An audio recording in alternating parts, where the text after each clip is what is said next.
Social media पर लगातार 4-5 दिनों से एक वीडियो लगातार ट्रेंड कर रहा था। हम लोगों ने भी देखा उस वीडियो को, किस तरह से अभिषेक नाम का युवक पहले सरकारी स्कूल में जाता है, वहां की स्थितियां दिखाता है, जर्जर भवन दिखाता है, शौचालय की कुव्यवस्था दिखाता है, हेडमास्टर की मनमानी दिखाता है, सब कुछ वहां तक ठीक चल रहा था। लेकिन उसके बाद जो उनके तेवर थे वो थोड़ा गर्म थे, तो वहां तक भी चल रहा था कि चलो भाई, किसी कुव्यवस्था को देखने के बाद किसी के तेवर में गर्मी आती है।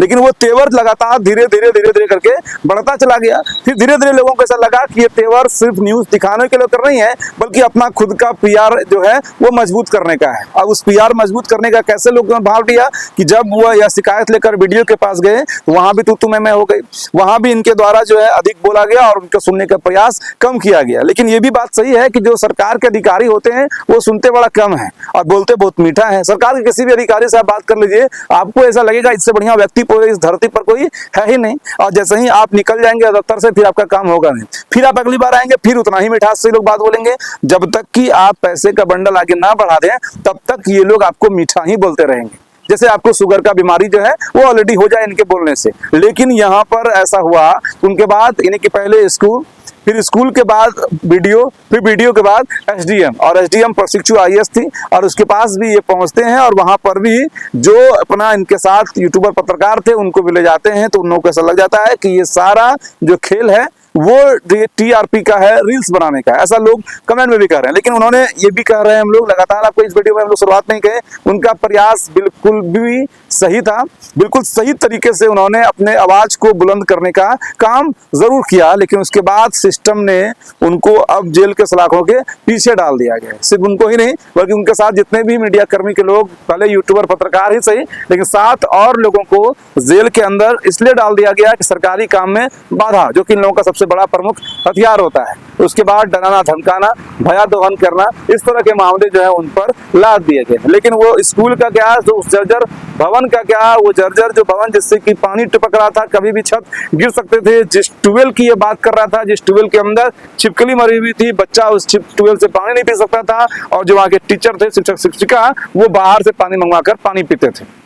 और इसके सबूत भी उन्होंने कि जो भी इन्होंने काम किया वो सारे वीडियो ये लगातार सोशल मीडिया प्लेटफॉर्म पर डालते रहे। लेकिन अभी भी एक पीआर मीडिया का काम कुछ लोग कर रहे हैं, पीआर एजेंसी का काम सरकार के अधिकारी की तरफ कुछ लोग ये कर रहे हैं, जिसमें ये बताया जा रहा है कि ये सारा चीज जो है पब्लिसिटी स्टंट था। और उसके बाद ये भी कहते थे कि हम भी यूपीएससी के, अब बाकायदा वो सोनू की तरफ फुल फॉर्म बताता था, यूनियन पब्लिक सर्विस कमीशन, ताकि उनको ये ना लगे खाली यूपीएससी रट के आया हुआ है, बल्कि यूपीएससी का फुल फॉर्म भी जानता है। और इस कारण से और कई बार तीखी बहस जो हुई, और तीखी बहस में एक आध पॉइंट ऐसा था जो आगे पीछे हुआ था, जिसमें कि इन्होंने अधिकारी को अनपढ़ कहा और अपने आप को ये कहा कि मैं यूपीएससी का स्टूडेंट रह चुका हूं। तो यूपीएससी का स्टूडेंट होना और बता कुर्सी पर अधिकारी बैठना, दोनों में आसमान जमीन का अंतर होता है। अगर आप किसी कुर्सी पर बैठ चुके हैं तो मुहर मर चुका है कि आपके पास नॉलेज है, आपने एग्जाम को क्रैक किया है। अगर आपने एग्जाम की सिर्फ तैयारी की है और कुर्सी पर नहीं बैठ पाए हैं, आपका एग्जाम रिजल्ट नहीं क्लियर हुआ है, तो पूरा दुनिया समाज आपको समझता है कि आपने अपने जो भी परीक्षा की तैयारी थी वो सही से की ही नहीं। अब उससे आगे बढ़िए, तो आगे बढ़ने के बाद क्या हुआ कि इनको अब जेल में डाल दिया गया है। लेकिन आप समझिए कि अगर ये जेल में चले जाते और उसके बाद न्यूज दब जाता, तो फिर ये लगता कि ठीक है इन्होंने गलती करा और उसके बाद अधिकारियों ने इनको जेल में डाल दिया। लेकिन इनके बाद फिर इनका भी अलग से मीडिया पीआर चल रहा है, जो वहां के शायद इनसे जो अलग टाइप के रिपोर्टर होंगे या फिर इनके जो भी दुश्मन होंगे, विरोधी होंगे, वो भी कर रहे हैं। कुछ लोग अच्छा कर रहे हैं, कुछ लोग खराब कर रहे हैं। हम ये वीडियो इसलिए बना रहे हैं ताकि आप अपनी राय कैसे रखते हैं, क्योंकि देखिए इन्होंने सवाल बहुत ही बढ़िया उठाया, जायज सवाल उठाया, लेकिन जो लहजा था वो थोड़ी अलग थी। और प्लस एक ही दिन में लगातार सोशल मीडिया पे भी स्क्रॉल हो रहा है कि बहुत कम समय में वायरल होने की सनक, बहुत कम समय में अपने आप को सिद्ध करने का सनक कि हम ये काम करा सकते हैं। ये लोग भी चाहते थे, ये जरूर इस बात को कहते थे कि इस वीडियो को पूरा देश देख चुका है सर, अब आगे क्या कुछ कार्रवाई होना है वो हमको अभी बता दीजिए। तो लोग ये भी तर्क दे रहे हैं कि जो सिस्टम सरकार का होता है, अगर किसी स्कूल में पढ़ाई नहीं हो रही है, अगर किसी स्कूल में छत टपक रहा है,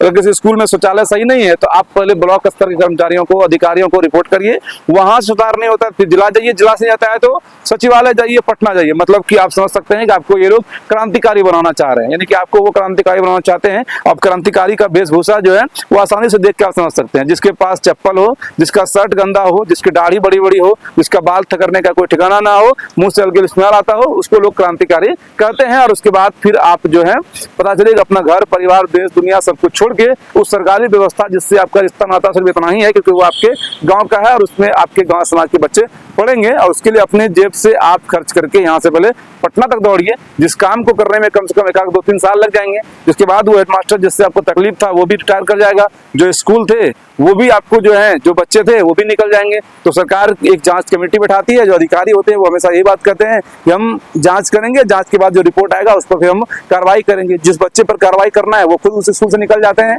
जो हेडमास्टर पर कार्रवाई करना है वो खुद उस स्कूल में निकल जाते हैं। कई बार तो हेडमास्टर रिटायर भी कर जाते हैं। लेकिन आप जो है एक युवा नेता से या एक गांव के सज्जन नागरिक से आप बन जाते हैं बुजुर्ग समाज से भी, जिसके बाद कि आपका ना परिवार आपको पूछता है, ना माँ बाप, ना भाई बहन, कोई आपको सब निठल्ला कहता है कि ये नेतागिरी का चक्कर में अपना हुलिया देखो कैसा पागल जैसा बना लिया आप।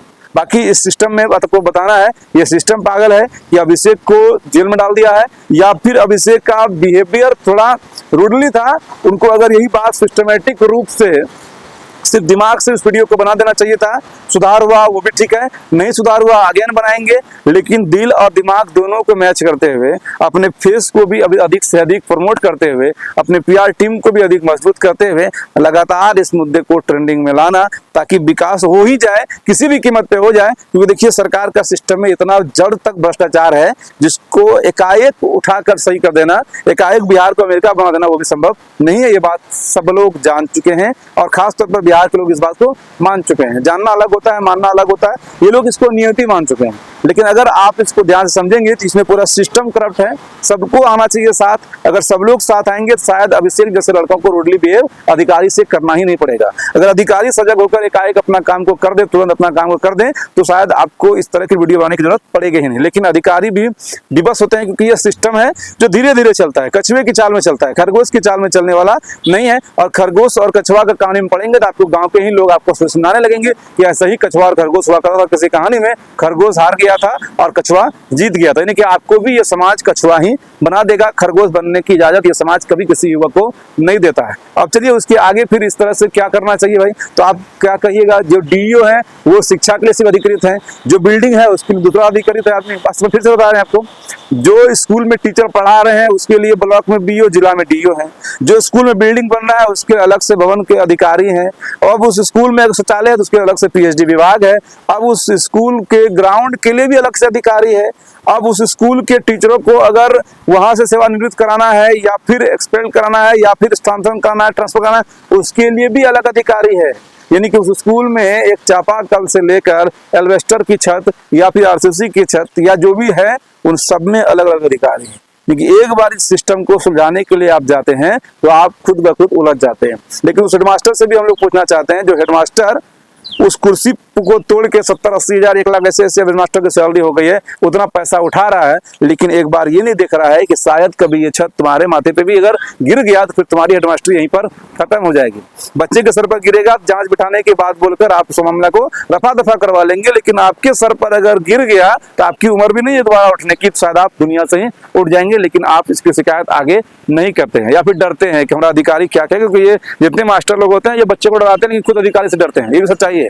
जितने भी स्कूली मास्टर लोग हैं सब बच्चे को सिर्फ डराते हैं, घर में अपने परिवार डराते हैं, लेकिन अधिकारियों से ये लोग बहुत ही ज्यादा डरते हैं। अधिकारी इनको डांट फटकार लगाकर बात करता है क्योंकि इनको भी पता है कि आपने मास्टरी का एग्जाम या तो शिक्षा मित्र से बहाली हुआ है या फिर बीपीएससी ट्री 4 क्या क्या होता है उस पे पास किया, लेकिन वो लोग मेन बीपीएससी पास करके आए हैं या फिर वो लोग मेन यूपीएससी पास करके आए हैं, तो वो इन लोगों को समझा देते हैं कि अपना लिमिट में रहो। और अंग्रेजी भाषा में ज्यादा, क्योंकि देखिए बिहार के जितने भी सरकारी स्कूल टीचर हैं मैक्सिमम की इंग्लिश थोड़ी कमजोर होती है, कुछ की इंग्लिश ठीक होती है, और इस कारण से अधिकारी इंग्लिश का फायदा उठाते हैं और इनको उसी इंग्लिश भाषा में बोलकर डिमोरलाइज कर देते हैं कि डोंट क्रॉस योर लिमिट, कि तुम नीचे वाला एग्जाम देकर आए हो, हम ऊपर वाला एग्जाम देकर आए, हम जो कर रहे हैं वही सही है। और ऐसे भी जॉब में चाहे प्राइवेट हो या सरकारी, ये कहावत है बॉस इज ऑलवेज राइट। इस कारण से ये लोग हमेशा इसी तरह से सिस्टम के अधीन रहकर अभिषेक जैसा युवा जो इस तरह से बदतमीजी करने के लिए मजबूर होता है, वीडियो देखने में मजबूर होता है और आज दिल के सलाखों के पीछे चल जाता है। आज हमको देखना है इस वीडियो में कमेंट के माध्यम से कि कितने लोग अभिषेक के साथ हैं,